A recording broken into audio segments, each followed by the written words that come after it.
Hey there, this is Carrie Clark from speechandlanguagekids.com and the Speech Therapy Solution.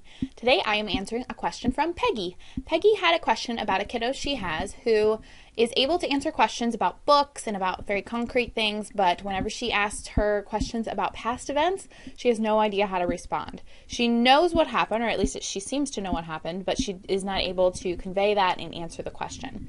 So here's my advice on answering past questions, helping a child learn how to answer questions about past events. So the first thing that you want to do is you want to make sure that the child understands how to answer questions about things that are immediately present. So this is, Peggy was saying that this child is able to answer questions about books and that kind of thing. That's really good. You want to make sure that the child knows what each WH word means. So the who, what, where, when, why. You want to make sure that the child knows all of those and is able to answer all of those types of questions in about something that's immediately present. So you could ask them questions about what they're looking at. So maybe you've got a play kitchen and there is a piece of bread in the pan that's on the stove. So you would say, what's in the pan? And have the child answer that. Where's the bread? Answer that.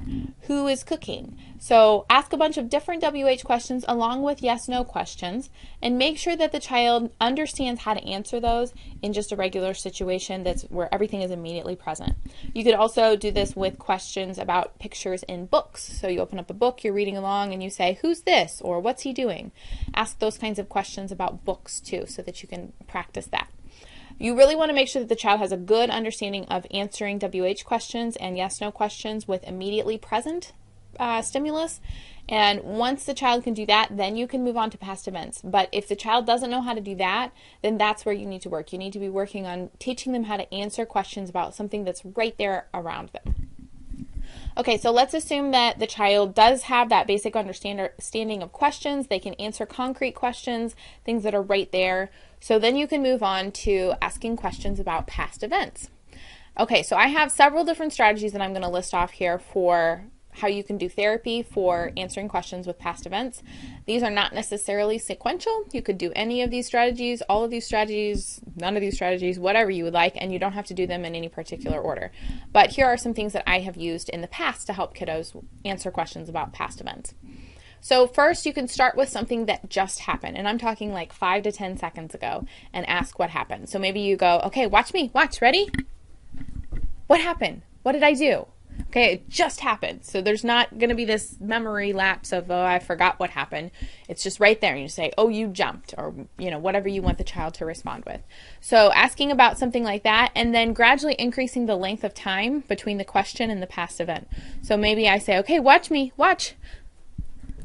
All right, now I'm going to ask you about that, but I'm going to blow bubbles first. Here we go, bubbles. All right, now what did I do right before I blew bubbles? What did I do? Oh, I jumped. So you can gradually increase the amount of time between what you did and when you're asking the question. And you can build that up to where it's like, maybe you go to get the child for speech and you say, okay, I'm going to do something and I'm going to ask you about it when we get to the speech room, but I'm going to do it right now. Okay, so watch me now. All right, now let's go to the speech room, and a couple minutes later, once you get to the speech room and you've already had a conversation about something else, then they have to go back and remember. So you're adding that memory component of it after you know that they can already answer the question. And you can do this with other things too. It doesn't have to just be what did I do, what did I did. You can also ask questions about where, like, okay, I want you to remember where that chalkboard is or where that chair is. I'm going to ask you about that later, and then come back to it and say, okay, where was the chalkboard in your classroom? Oh, it's on the wall next to the door, whatever. Okay, so you can have them answer other questions aside from just the what happened, but gradually increase the time away from the event to the question. Okay, so that's the first couple ideas. The next idea I have for you is to take pictures of something while it's happening and then go back and ask the child about it later. So maybe you're going on a field trip. So you go along with the class to the field trip. You help be an extra supervisor. And while you're there, you take pictures of all of your speech students doing various things at the field trip. Then the next time they come into speech, you say, hey, tell me about your field trip. Where did you go? What did you do? What did you see? Who did you meet? Talk about all those things. And then you can ask really specific questions. That's another good strategy. Make sure your questions are specific. If you just say, how was your day? That's not going to get very much of a response, as opposed to what did you eat for lunch or what did you have for dessert? That's going to give you a more specific answer. Okay, but sorry, that was a sidetrack. So going back to the field trip thing. So you ask the question about the field trip, and let's say they don't know. So you say, okay, well, let's look at some pictures. Oh, look at this picture. What was happening there? So then they have a little memory boost, like, oh yeah, I did pet that camel at the park. There's camels at the park. Sure, why not? We'll go with it. So, you're giving them that memory cue of a picture so that they can describe the picture, and then hopefully that will spur some other conversation about things that happened. And then maybe later you can ask again and try not to show the pictures this time. See if they can do it without the pictures, and then use the pictures as support if you need it. Another thing that you can do after you ask the question is you can give them clues to help jog their memory. So maybe you say, what did you do in art class today? And they say, I don't know. And you say, okay, well, there was a paintbrush and some blue paint and some white paper. What did you do with all that? Oh, I painted a picture. There you go. So you can give them some little reminders or clues that will help them use their own memory to remember it and come up with it, but it's also going to help them through that process. Okay, the next thing I have is that you can ask the child to recall an event several times, the same event several times. So let's say you come into the classroom in the morning and you say, hey, what'd you have for breakfast? And the child doesn't know, and you have to go through the whole thing, and it takes a really long time, and oh yeah, I had waffles. So you finally get down, okay, you had waffles, great, wonderful.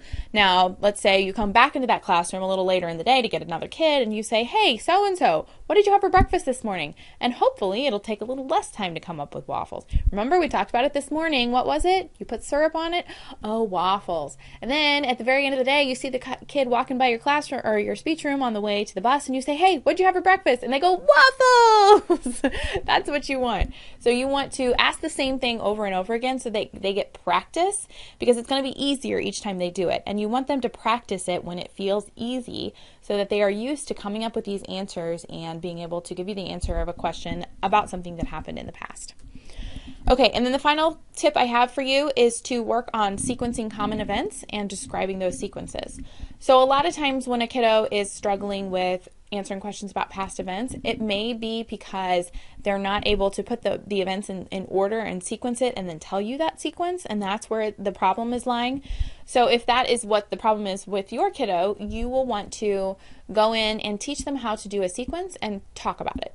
So I like to use just common sequences like washing your hands, brushing your teeth, getting ready for bed, and just grab some pictures of different the steps in those activities, and you can have the child put them in order, first to last, and then tell what happened. So first I get my toothbrush, then I put on the toothpaste, then I put it in my mouth and I brush my teeth. And so you're having them describe it using their language. So that's good for working on past events as well, is a sequencing activity and describing that. I have a free sequencing game download. If you do not already have it, I will add a link to the show notes so that you can go over there and grab that if you are interested. Okay, I hope that helps. If you have other ideas on how you help your kiddos answer past questions about past events, please leave those below. Or if you have any comments, leave those and I will get back to you as quickly as I can. Thanks so much for watching and have an excellent day.